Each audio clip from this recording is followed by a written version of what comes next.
প্রিয় নবম শ্রেণীর শিক্ষার্থীরা, আশা করি তোমরা ভালো আছো।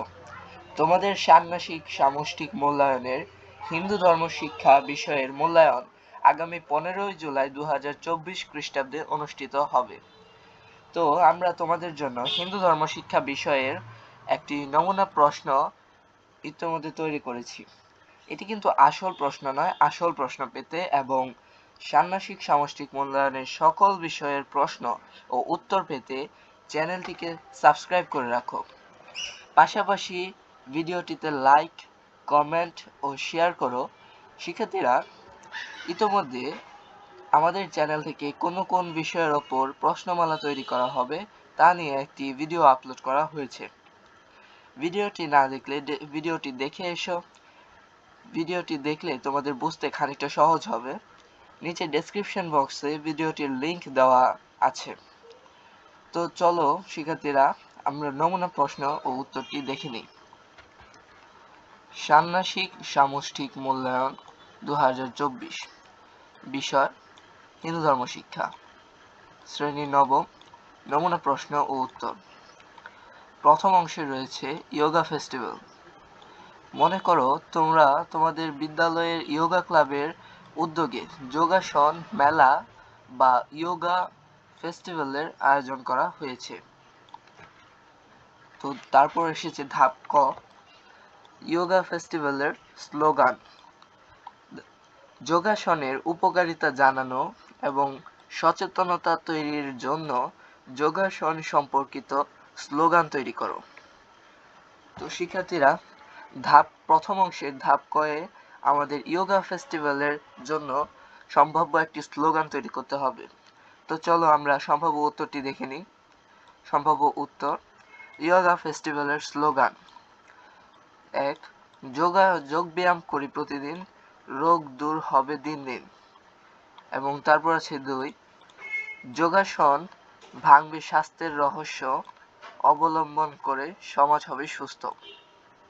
তো শিক্ষার্থীরা, আমাদের প্রথম অংশের ধাপ ক ইয়োগা ফেস্টিভ্যালের স্লোগান এর উত্তর আমরা সম্ভাব্য উত্তর দিয়েছি। তোমরা চাইলে এখানে আরো অনেক কিছু আরো অনেক স্লোগান তৈরি করে দিতে পারো, অথবা তোমরা নিজেদের মতো করে স্লোগান তৈরি করতে পারো। আর আমাদের চ্যানেলে যে স্লোগানটি দেওয়া হয়েছে সেটি দিলেও কোনো সমস্যা নেই, এটাও একদম সঠিক একটি স্লোগান। তো চলো আমরা ধাপ খ দেখে নিই। ধাপ খ, প্রতিফলন জার্নালে 2024। তোমাদের বিদ্যালয়ে অনুষ্ঠিত ইয়োগা ফেস্টিভ্যাল 2024 সংক্রান্ত তথ্যের একটি প্রতিফলন জার্নাল তৈরি করে তা খাতায় উপস্থাপন করো।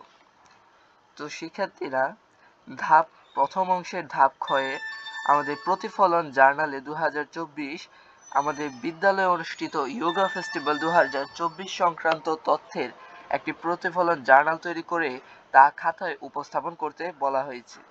শিক্ষার্থীরা, এটি কিন্তু একটি দলীয় কাজ।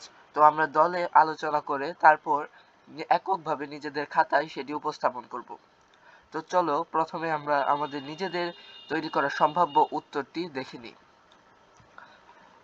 তারিখ 14 ও 15 নভেম্বর 2024। শিক্ষার্থীরা, একটি জার্নাল লিখতে গেলে প্রথমে আমাদের যে বিষয়টির দিকে খেয়াল রাখতে হবে তা হলো প্রথমে আমাদের তারিখ লিখতে হবে।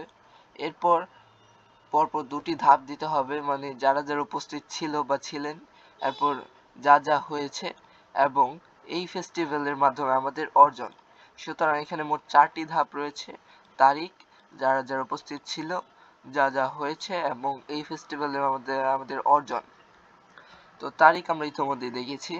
তো যারা যারা উপস্থিত ছিল বা ছিলেন, তো দেখে নেই কারা কারা উপস্থিত ছিল। ঢাকা উত্তর সিটি কর্পোরেশনের মেয়র, বাংলাদেশে নিযুক্ত বিভিন্ন দেশের রাষ্ট্রদূতগণ, ঢাকায় বসবাসকারী বিদেশি নাগরিকগণ, বিভিন্ন স্কুলের ছাত্রছাত্রীবৃন্দ। তো শিক্ষার্থীরা, আমরা এখানে যারা যারা উপস্থিত ছিলেন তাদের একটি তালিকার মতো করে তোমাদের দিয়েছি। তোমরা চাইলে এখানে আরো যোগ করতে পারো, অথবা এখান থেকে আরো ছোট করে নিজেদের খাতায় লিখতে পারো। নিজেরাও নিজেদের মতো করে তৈরি করে নিয়ে সেটা খাতায় লিখতে পারো।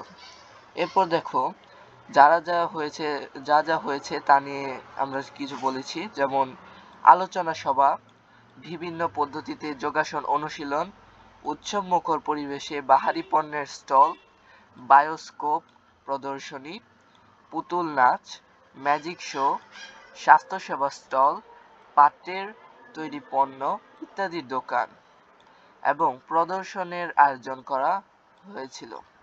তো শিক্ষার্থীরা এখানে ওই যোগা ফেস্টিভ্যালে কি কি আয়োজন হয়েছে তার একটি তালিকা দেওয়া হয়েছে। এখানে তালিকায় আমরা আমাদের নিজেদের মতো করে যোগা ফেস্টিভ্যালে যা যা আয়োজন করা হয়েছে তা দিয়েছি। তোমরা চাইলে নিজেরা পরোক্ষভাবে সেটিকে কল্পনা করে এখানে দিতে পারো, অথবা এখানে নিজেদের অভিজ্ঞতাও তুলে ধরতে পারো। তো তো দ্বিতীয়, তৃতীয়, চতুর্থ ধাপে আমরা দেখি এই ফেস্টিভ্যালের মাধ্যমে আমাদের অর্জন। শিক্ষার্থীরা আমরা ইতোমধ্যে তারিখ, প্রথম ধাপ দেখে এসেছি, যারা যারা উপস্থিত ছিল বা ছিলেন তা দেখে এসেছি, যা যা হয়েছে মানে সংক্ষিপ্ত বিবরণ তাও আমরা দেখে এসেছি। তো এই ধাপটি হচ্ছে এই ফেস্টিভ্যালের মাধ্যমে আমাদের অর্জন।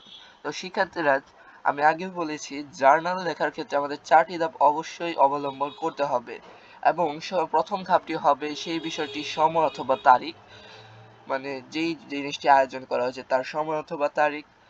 তারপর ছিল যারা যারা উপস্থিত ছিল, এটা একটা খুবই গুরুত্বপূর্ণ ধাপ। এরপর হচ্ছে যা যা হয়েছে, মানে প্রথম ধাপ হবে তোমার তারিখ, দ্বিতীয় ধাপ দ্বিতীয় ধাপ যারা যারা উপস্থিত ছিল, তৃতীয় ধাপ যা যা হয়েছে, এবং চতুর্থ ধাপ এই ফেস্টিভ্যালে আমাদের অর্জন, অর্থাৎ শেষ অথবা চতুর্থ যে ধাপটি সেটি হবে আমাদের একটি ফলাফল সম্পর্কিত ধারণা। তো প্রথমে আমরা দেখতে পাচ্ছি এক, বিভিন্ন যোগাসনের উপকারিতা সম্পর্কে জানতে পেরেছি। তো শিক্ষার্থীরা এই ফেস্টিভ্যাল আয়োজন করা হয়েছে এবং এই ফেস্টিভ্যালের মাধ্যমে আমরা যা যা অর্জন করেছি তার মাধ্যমে প্রথমেই আসে বিভিন্ন যোগাসন ও উপকারিতা সম্পর্কে জানতে পেরেছি। অর্থাৎ আমরা বিভিন্ন যোগব্যায়াম সম্পর্কে জানতে পেরেছি এবং তাদের উপকারিতা সম্পর্কে জানতে পেরেছি, অর্থাৎ স্বাস্থ্যের ক্ষেত্রে এইসব যোগব্যায়ামের প্রভাব কতটুকু তাও জানতে পেরেছি।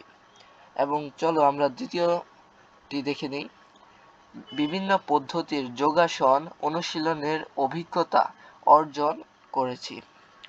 অর্থাৎ প্রথম ধাপে আমরা যেরকম বিভিন্ন যোগাসন উপকারিতা সম্পর্কে জানতে পেরেছি, দ্বিতীয় ধাপে আমরা বিভিন্ন পদ্ধতির যোগাসন অনুশীলনের অভিজ্ঞতা অর্জন করেছি।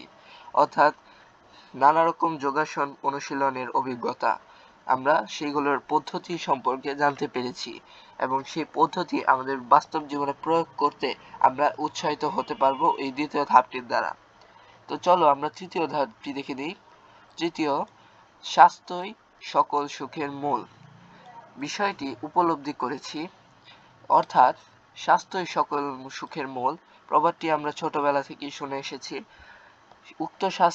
উক্ত প্রবাদটির জন্য আমরা বুঝতে পারি যে আমাদের স্বাস্থ্য আমাদের কাছে কতটা গুরুত্বপূর্ণ। এই সম্পূর্ণ বিষয়টা আমরা আরো ভালোভাবে উপলব্ধি করতে পেরেছি উক্ত যোগা ফেস্টিভ্যালের দ্বারা। তো আমরা সেটাই এখানে লিপিবদ্ধ করেছি, অর্থাৎ স্বাস্থ্যই সকল সুখের মূল বিষয়টি উপলব্ধি করেছি।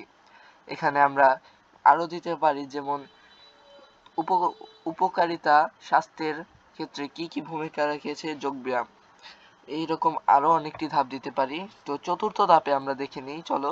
চতুর্থ ধাপে রয়েছে বিভিন্ন স্থল প্রদর্শনী থেকে স্বাস্থ্য বিষয়ক ধারণা লাভ করেছি। এখানে আমরা বিভিন্ন স্টল প্রদর্শন করেছি, অর্থাৎ আমাদের যোগা ফেস্টিভ্যালে যেরকম বিভিন্ন স্টল তৈরি হয়েছে সেখানে বিভিন্ন স্বাস্থ্য বিষয়ক ধারণার সূচনাও ঘটেছে। এই বিভিন্ন স্টল থেকে আমাদের স্বাস্থ্য বিষয়ে আমাদের জ্ঞান দান করেছে, তারা আমাদের বুঝিয়েছে যে স্বাস্থ্য কতটা আমাদের জন্য গুরুত্বপূর্ণ। তো এই বিষয়ে আমরা স্বাস্থ্য বিষয়ে বিভিন্ন ধারণা লাভ করেছি। তো এই ধাপটি একটি গুরুত্বপূর্ণ ধাপ। চতুর্থ ধাপটি আমাদের দিলে সেক্ষেত্রে আমরা কোনোভাবেই এটিকে কাটতে পারবো না। তো চলো পঞ্চম এবং শেষ ধাপটি দেখে নিই, যে পঞ্চম ধাপে রয়েছে সর্বোপরি যোগা ফেস্টিভ্যাল সম্পর্কে সুস্পষ্ট ধারণা করে পেয়েছি। অর্থাৎ শিক্ষার্থীরা আমরা এই ফেস্টিভ্যালের মাধ্যমে আমাদের অর্জন, এখানে আমরা আমাদের সর্বোপরি মানে সর্বশেষে আমরা যে ধারণাটা পেয়েছি একটি ইয়োগা ফেস্টিভ্যাল করতে যা যা প্রয়োজন, কি কি উপকারিতা আসবে, কি কি উপকারিতা ভবিষ্যতে আমাদের লাগতে পারে, আমাদের স্বাস্থ্যের ক্ষেত্রে তা কি ধরনের প্রভাব সৃষ্টি করে, অর্থাৎ যাবতীয় যা যা জানা দরকার সে সব কিছু আমরা এই ইয়োগা ফেস্টিভ্যালের মাধ্যমে জানতে পেরেছি। এবং এখানেও সেটি বলা হয়েছে, যেমন সর্বোপরি ইয়োগা ফেস্টিভ্যালের সুস্পষ্ট ধারণা অর্জন করেছি, অর্থাৎ এখানে কোনো ভেজাল নেই, আমরা একেবারে সুস্পষ্ট এবং সুপরিষ্কার ধারণাটা অর্জন করেছি। তো শিক্ষার্থীরা, এই ছিল আমাদের নমুনা প্রশ্ন ও উত্তরের প্রথম অংশ। দ্বিতীয় অংশটি দেখতে আমাদের চ্যানেলটিকে সাবস্ক্রাইব করে রাখো এবং ভিডিওটিকে শেয়ার করো, এবং ভিডিওটিকে শেয়ার করার পর পাশাপাশি লাইক করো, কমেন্ট করো, যা যা দরকার তোমরা এই আমাদের ডেসক্রিপশন বক্সে পেয়ে যাবে। তো শিক্ষার্থীরা, ভিডিওটি দেখার জন্য তোমাদের ধন্যবাদ। এই মুহূর্তে আমরা বিদায় নিচ্ছি, পরবর্তী ভিডিওটি দেখার জন্য তোমাদের আমন্ত্রণ রইল।